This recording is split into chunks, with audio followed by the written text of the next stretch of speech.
কার্যক্রম নিষিদ্ধ আওয়ামী লীগের অরাজকতা ও দেশবিরোধী ষড়যন্ত্র নস্যাৎ করতে বিক্ষোভ মিছিল করেছে কাশীপুর ইউনিয়ন বিএনপি। 22 জুন সোমবার বিকেল 4টায় পঞ্চবটি টু মুক্তারপুর সড়কের কাশীপুর ভুলাইল অংশে এই মিছিল অনুষ্ঠিত হয়।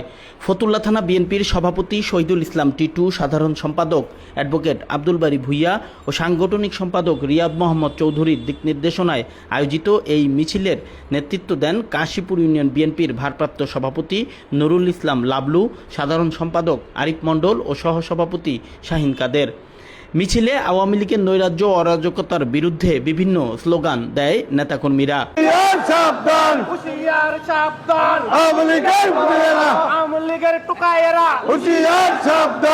এ সময় কাশীপুরের 9টি ওয়ার্ডের শীর্ষ নেতৃবৃন্দ সহ ছাত্রদল, যুবদল, স্বেচ্ছাসেবক দল, কৃষক দল, ওলামা দলের বিপুল সংখ্যক নেতাকর্মী অংশগ্রহণ করে স্লোগানে মুখরিত করে তোলে পুরো এলাকা। মিছিল শেষে বিএনপি নেতৃবৃন্দ বলেন, দীর্ঘ 17 বছর আওয়ামী লীগ ও ফ্যাসিস্ট শেখ হাসিনা বিএনপি নেতৃবৃন্দ ও সাধারণ মানুষের উপর জুলুম নির্যাতন করেছে, কিন্তু 5 আগস্টের পর তারা সকলেই পালিয়েছে। কাশীপুরের কোনো জায়গায় যদি কোনো রকম কোনো দুষ্কারীরা কোনো রকম এই চুক্ত ও গুপ্ত ও চোরাগুপ্ত হামলার বা মিছিলের চেষ্টা করেন, আমি কাশীপুর ইউনিয়নের 9টি ওয়ার্ডের নেতৃবৃন্দকে এবং অঙ্গ সংগঠনের নেতৃবৃন্দকে বলবো, যেখানেই পাবেন সেখানেই তাদেরকে পিটিয়ে তারপরে পুলিশের হাতে সোপর্দ করবেন।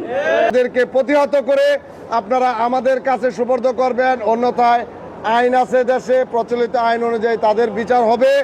তাই আপনাদেরকে এখনো বলতে চাচ্ছি, প্রত্যেকটা আমাদের যেই ওয়ার্ডে ইউনিটগুলি আছে, প্রত্যেকটা নেতাকর্মী আপনারা সজাগ থেকে অতন্ত্র প্রহরীর মতো এই দেশকে রক্ষা করতে হলে পাহারা দিতে হবে। তারা আরও বলেন, এখন দেশকে অস্থিতিশীল করতে এবং সমাজের শান্তি শৃঙ্খলা বিনষ্ট করতে আওয়ামী লীগ ও তার অঙ্গ সংগঠনের নেতাকর্মীরা আবারও তৎপরতা চালাচ্ছে, কিন্তু এটা বিএনপি নেতাকর্মীরা মেনে নিতে পারে না। নেতৃবৃন্দ এ সময় বিশৃঙ্খলা ও অরাজকতা সৃষ্টির চেষ্টা করলে আওয়ামী লীগের নেতাকর্মীদের দাঁত ভাঙ্গা জবাব দেওয়ার হুঁশিয়ারি দেন।